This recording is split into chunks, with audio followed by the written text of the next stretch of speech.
Hi writers, I'm Lauren Sapala. Today I'm talking about 5 signs that you are an INFJ writer. So number 1 is probably something many of you already saw coming. Number 1 is perfectionism. Perfectionism is a huge struggle for INFJ writers, to the point where some INFJ writers report that they will work on a single sentence for an hour at a time. So if you are someone who tries to come up with the perfect opening line, or you write a little bit and then you stop and you go back and you're crossing things out and you're trying to make things perfect, that's a sign that you are an INFJ writer. Also, if you finish things but then you hand your work out to others and you're really worried that it's not perfect, you're really worried that you're not good enough, it's not up to code, that's another sign that you're an INFJ writer. Perfectionism can be both good and bad. People who have perfectionism, they do tend to be detail-oriented about things like grammar and typos, and perfectionists usually produce an excellent writing product at the very end. But when the perfectionism gets way out of control, which it can because it's its own kind of monster, writers who have perfectionism can really get frozen for long periods of time and not be able to move ahead, which is what I hear from so many of my clients, that they've been working on a novel for 3, 5, 7 years, and every time they think they're making forward momentum, they're making forward progress, they end up getting derailed by perfectionism. Number 2 is trying to relieve writing anxiety through planning. This is a big one for INFJ writers. INFJ writers tend to be very anxious. Anxious overall. We are anxious in life as INFJs, but we tend to be very anxious about writing. And we tend to get especially anxious when we don't know what's going to happen next in our story. So maybe we've written the first half, we've written the first third, and we were flowing right along, and then all of a sudden we hit a wall. Now what we need to do is just kind of pull back and give it time. Something will usually surface, something will usually unfold. However, INFJs don't really like giving things time. We like to be in control, and we like to know what's going to happen next. And we get very anxious when we're uncertain. We get very anxious when we don't know what's going on in our environment, when we don't know what's going to be going on in our schedule, or what's going to be happening the next day, or what we can expect. When things get unpredictable, that triggers our anxiety on a very deep level. So what we do to relieve this anxiety is we plan. We pre-plan in our head. We will imagine scenarios and how they're going to go, and we will make choices ahead of time. We will do a lot of research. We will try to find a method. And most importantly, we will try to build a system to protect ourselves from uncertainty. If you tend to always seek out and build systems because you don't want to deal with kind of the messy everyday details of life, chances are very high that you're an INFJ. And if you do this in your writing life, chances are very high that you're an INFJ writer. INFJ writers love systems because with a system, we know how things are going to go. We know what to expect, and we feel like we have a support system to fall back on when things get uncertain.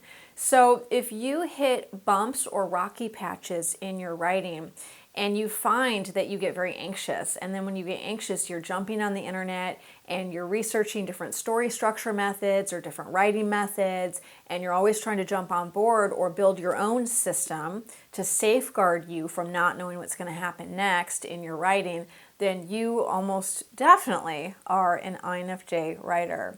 Number 3 is INFJ writers want to write to help others. Now, this doesn't matter if you're writing nonfiction, or if you're writing fiction, or if you're writing a blog. Maybe you're not even writing a full-length book. You're doing articles. INFJ writers want to write to help people. That is a core purpose of our writing. And usually our own life experiences and our own life difficulties and wounds will show up in our writing. Again, even if we're writing fiction, it doesn't really matter what form the writing takes, this kind of stuff will show up. So if we're writing romance novels, chances are very high that we are not writing your mainstream type of romance novel. We're writing a romance novel that deals with difficult issues. The characters might have trauma. The characters are trying to learn about intimacy or better ways of communication. They're trying to grow as human beings. They're trying to heal in some way. Same thing if an INFJ has a blog. We are not usually just writing about day-to-day experiences. This happened, it was kind of funny. This happened, it was kind of entertaining. An INFJ always has a deeper purpose behind their writing. So an INFJ's blog is much more likely to be about, parenting.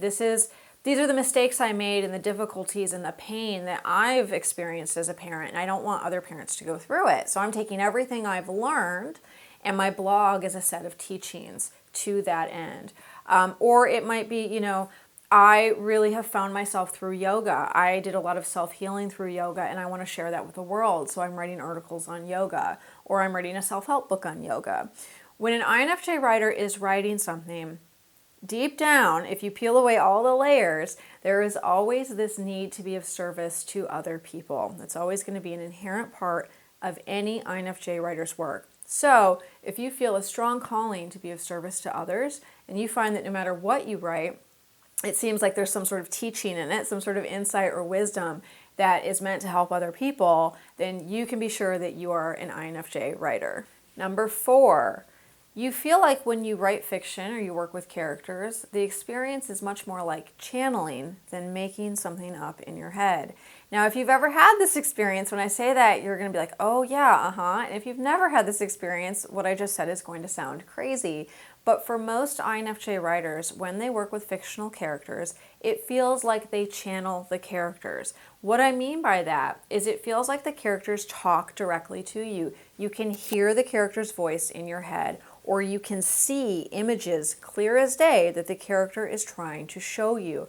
Sometimes you might feel like the character is inside your body, or you're inside the character's body, and you can actually see through their eyes. Sometimes it might feel like you are sharing the same body. I have had that experience myself. It's pretty trippy. It does happen. Most INFJ writers feel that when they are doing any sort of imaginative writing, any sort of fiction or creative writing, that they are visioning in a way, or that they are traveling between realms. They are visiting the imaginal realm. They are not just here, sitting at a desk, logically making up pretend stuff and writing it down. There is a difference. Now, INFJ writers are more than capable of sitting at a desk and logically making pretend stuff up and writing it down. We can all do that.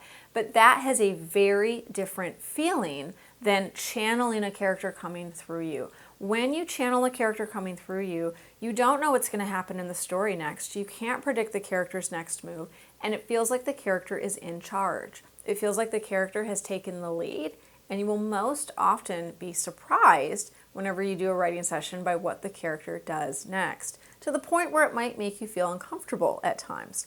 So if you've had that experience, and also this might happen outside of fiction. You might be writing nonfiction and feel like, yeah, I just went into the zone. I really got into the flow of writing, and it didn't feel like me coming through. It felt like the voice of the universe, the voice of spirit. There was universal guidance. It felt like a power bigger than me was coming through my body and coming through the pen, and that's what I wrote down. If you've had that experience, you are most likely an INFJ writer.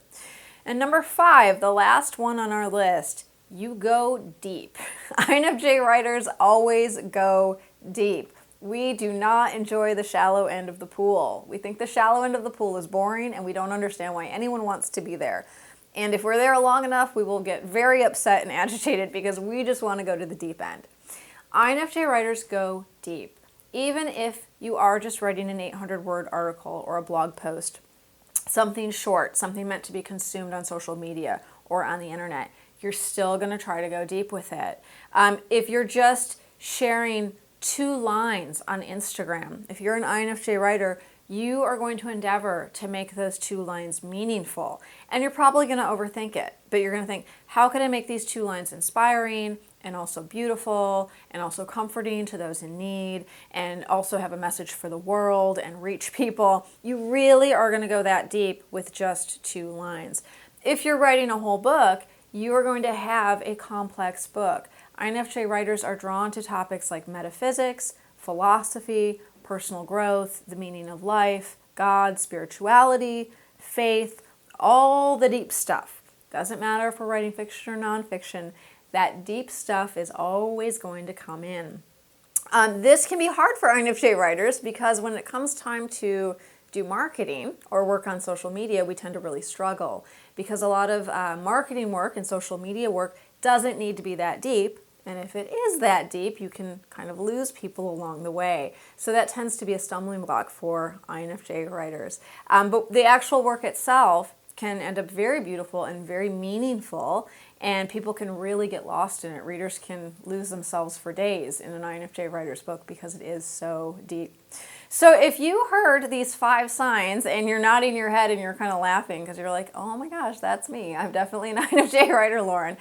Please be sure to subscribe to my channel. I do lots of stuff for INFJ writers. I also do some stuff for INFP writers. So if you're an INFP, please don't feel left out. Videos are coming for you as well.